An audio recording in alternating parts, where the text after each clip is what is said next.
नमस्कार, देश प्रदेश में आपका स्वागत है। मैं हूं सौरभ शुक्ला।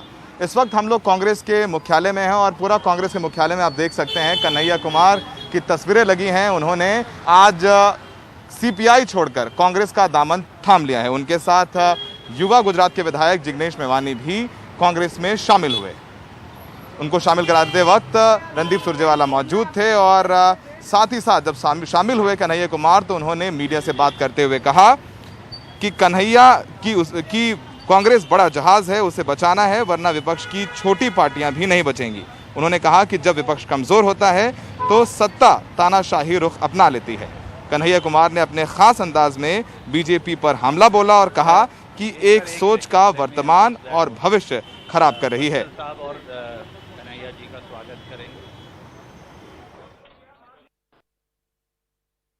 मैं कांग्रेस पार्टी इसलिए ज्वाइन कर रहा हूं कि मुझे ये महसूस होता है कि इस देश में कुछ लोग, वो सिर्फ लोग नहीं हैं, वो एक सोच है।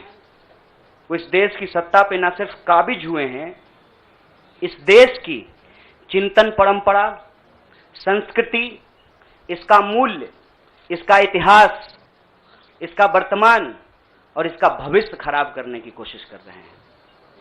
वो जो सोच है, उस सोच के बारे में आप अपने आप समझ जाएंगे, क्योंकि कहीं मैंने पढ़ा था कि आप अपने दुश्मन का चुनाव कीजिए, अपने विपक्ष का चुनाव कीजिए, दोस्त अपने आप बन जाएंगे। तो हमने ये चुनाव किया है। हम इस देश की सबसे पुरानी पार्टी, सबसे लोकतांत्रिक पार्टी, मैं जोर दे करके बोल रहा हूं लोकतांत्रिक पार्टी, ताकि आप लोग परिवारवाद पे सवाल जरूर कीजिएगा। लोकतांत्रिक पार्टी में हम इसलिए शामिल होना चाहते हैं कि हमको लगता है, और सिर्फ हमको नहीं लगता है, इस देश के लाखों करोड़ों नौजवानों को ये लगने लगा है कि अगर कांग्रेस नहीं बचा तो देश नहीं बचेगा। जब विपक्ष कमजोर हो जाता है, सत्ता तानाशाही रुख अख्तियार कर लेती है। इसीलिए देश की सबसे बड़ी विपक्षी पार्टी, मैं कोई गुनागणित नहीं कर रहा हूं, लेकिन मुझे यह बात सीधे तौर पे समझ में आ रही है कि देश के लोकसभा में 545 सीट हैं, 200 लगभग सीट ऐसे हैं जहां भाजपा के सामने कांग्रेस के अलावे कोई विकल्प नहीं है। मैं ये नहीं कह रहा हूं कि मेरी जिम्मेवारी सिर्फ एक पार्टी के लिए है, लेकिन जो पार्टी सबसे बड़ी पार्टी है, सबसे बड़ी विपक्षी पार्टी है, उस पार्टी को अगर नहीं बचाया गया, अगर बड़े जहाज को नहीं बचाया गया, छोटी छोटी कश्तियां भी नहीं बचेगी। पंजाब में सत्ता परिवर्तन के बाद भी पंजाब कांग्रेस के अंदर का घमासान थमने का नाम नहीं ले रहा है। मंगलवार को पंजाब कांग्रेस के अध्यक्ष नवजोत सिंह सिद्धू ने इस्तीफा दे दिया। उन्होंने पहले कैप्टन अमरिंदर का इस्तीफा करवाया था, उन्होंने फिर अपना इस्तीफा भी दे दिया है। उन्होंने ट्वीट कर ये जानकारी दी।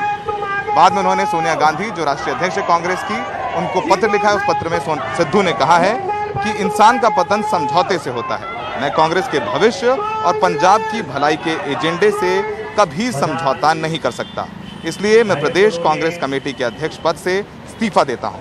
पार्टी के लिए काम करता रहूंगा। पंजाब में आज ही नए मंत्रियों के बीच विभागों का बंटवारा हुआ है और इसके बाद चंद घंटे बाद ही सिद्धू ने सोनिया गांधी को ये पत्र भेज दिया है।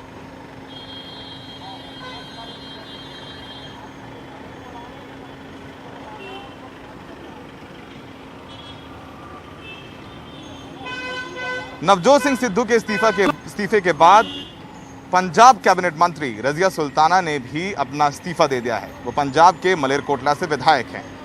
उन्होंने कहा हाई कमांड ने किया जो भी किया, ठीक है, नहीं हाई कमांड ने किया, और बाकी जो बातें हैं मैं ये फिर से आपको ये बता रही हूँ कि नवजोत सिद्धू जी वसूलों के आदमी हैं, उनको कोई लालच नहीं है। वो पंजाब और पंजाबियत के लिए लड़ रहे हैं। सिद्धू के इस्तीफे के बाद पूर्व मुख्यमंत्री कैप्टन अमरिंदर ने ट्वीट करके कहा कि सिद्धू, उन्होंने कहा कि मैंने आपसे कहा था कि ये स्थिर आदमी नहीं है और ये सीमावर्ती राज्य पंजाब के लिए सही नहीं है।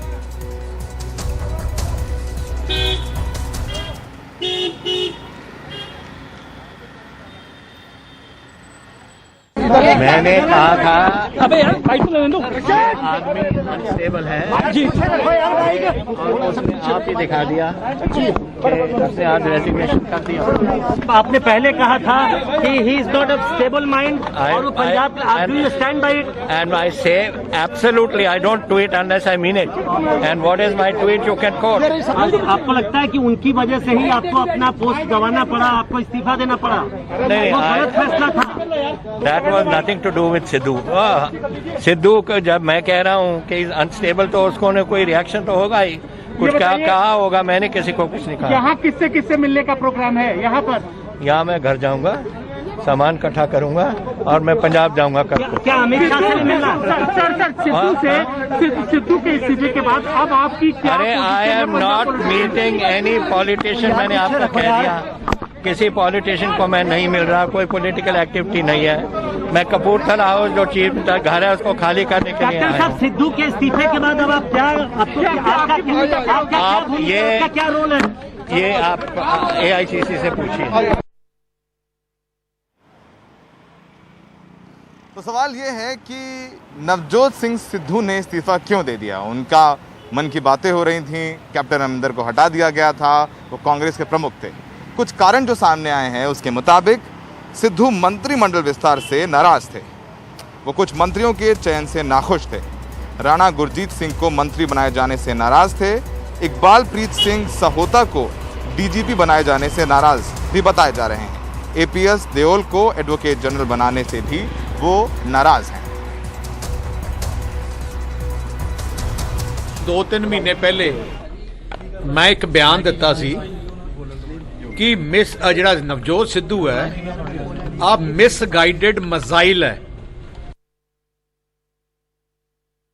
देखो, कांग्रेस पार्टी खुद अपनी चालबाजी की चक्रव्यूह में चकनाचूर हो रही है और ये कांग्रेस पार्टी वो कांग्रेस पार्टी है जिसने कि जिसकी नीतियां और जिसके कार्यक्रम और जिसके नेतृत्व पूरी तरह से नकारात्मकता से भरपूर रहे हैं और जिसका क्या असर उनके ऊपर दिखाई पड़ रहा है। भैया देखो क्या है, ये उनकी अपनी चिक किच है। लेकिन कांग्रेस पार्टी को एक ही चीज कह सकते हैं कि अब कांग्रेस पार्टी कुछ समझ में नहीं आ रही, लग रहा है चूचू का मुरब्बा बन गई है। अब देखो ये टुकड़े टुकड़े को जोड़ने की जुगाड़ चल रही है और कुछ नहीं, और कांग्रेस पार्टी खुद टूट रही है और टुकड़े टुकड़े को जोड़ रही है। सिर्फ कोई पद के लिए कांग्रेस में लड़ाई नहीं होती है। उनका अगर खत भी देखो तो उन्होंने कहा है कि मैं पंजाब के लिए कांग्रेस के अंदर रह के काम करना चाहता हूं। सही यही होगा कि पंजाब के इंचार्ज जो इस बात के ऊपर या हमारे ऑफिशियली जो इस इश्यू पे प्रेस होगी वही बताएंगे। वक्त है देश प्रदेश में एक ब्रेक का। ब्रेक के बाद आपको दिखाएंगे कि जम्मू से श्रीनगर की दूरी कैसे होगी कम। बने रहिए NDTV इंडिया।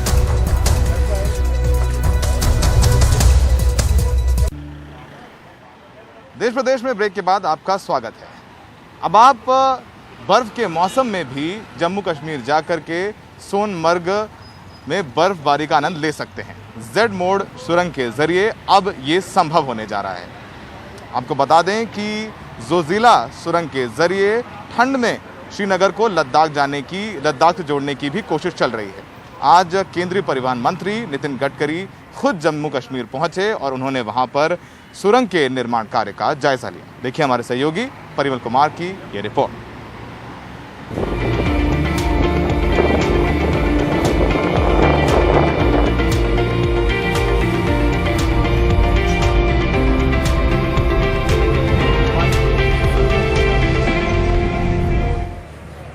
तकनीक के दम पर बनी सुरंग ने बर्फबारी में भी सोनमर्ग पहुंचना मुमकिन कर दिया है। करीब 4 महीनों तक श्रीनगर से पूरी तरह कटे रहने वाले इस इलाके में इस साल सर्दी में सैलानी सोनमर्ग आ सकेंगे। पहाड़ी चट्टानों के बीचों बीच बन रही 6.5 किलोमीटर लंबी जेडमोर सुरंग श्रीनगर और सोनमर्ग को जोड़ती है, जिसे पूरी तरह से अगले साल जुलाई-अगस्त तक खोलने की योजना है। हम लोग जम्मू कश्मीर में 32 किलोमीटर की टोटल 20 टनल बना रहे हैं। और उसके साथ साथ लद्दाख में 20 किलोमीटर की 11 टनल बना रहे हैं। काफी टनल टेंडर हुई है, काफी पूरी हुई है, काफी डीपीआर बन गया है और ये दोनों को पकड़ के ये टनल की कॉस्ट 1,40,000 करोड़ पे उतर जाएगी। मेरा सपना है कि डाहोस वर्ल्ड का सबसे अच्छा है, पर डाहोस से ज्यादा अच्छा हमारा ये कारगिल की पहाड़ी है।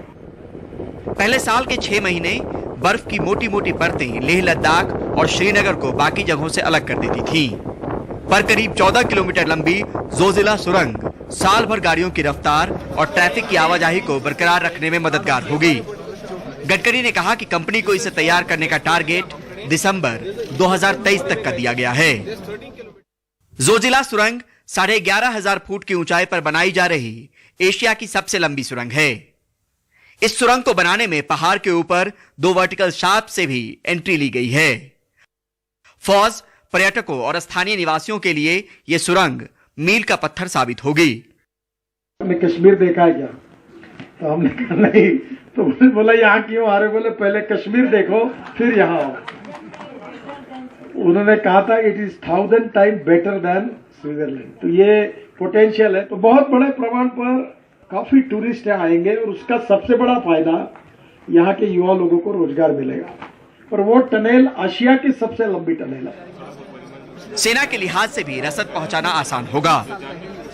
जड़मोड़ और जोजिला टनल सेना के हिसाब से ये बहुत ही महत्वपूर्ण भूमिका निभाने वाला है, क्योंकि अभी हमें 6 महीने तक मार्ग बंद हो जाने से रसद की, गोला बारूद की जो जरूरत होती है उसके लिए हमें हवाई मार्ग से जाना होता है। ये पूरा रूट थ्रू हो जाएगा और हमारे लिए आसान हो जाएगा कि हम जल्दी से जल्दी अपनी सेना के लिए गोला बारूद और रसद पहुंचा सकते हैं, जिससे कि किसी भी तरह का फिर से कारगिल वाला कोई मसला दोबारा नहीं हो सकता है। जेड मोड़ और जोजिला सुरंग ने स्थानीय लोगों को उम्मीद और काम दिया है। अभी यहाँ के लोग भी चले जाते हैं बाहर। हाँ सर, जब यहाँ पे बर्फ होती है तो सर यहाँ से 10-20 किलोमीटर सर नीचे होते हैं। यहाँ पे तो कोई नहीं होता है विंटर में।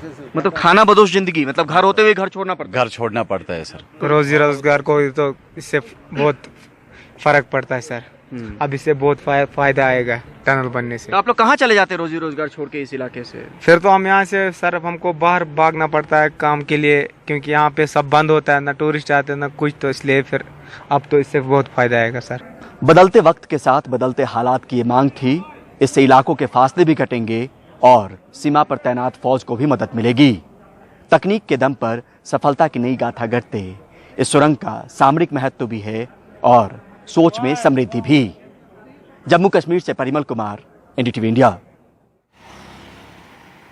देश प्रदेश में आज के लिए इतना ही। देश दुनिया की तमाम सही और सटीक खबरों के लिए बने रहिए एनडीटीवी इंडिया पर।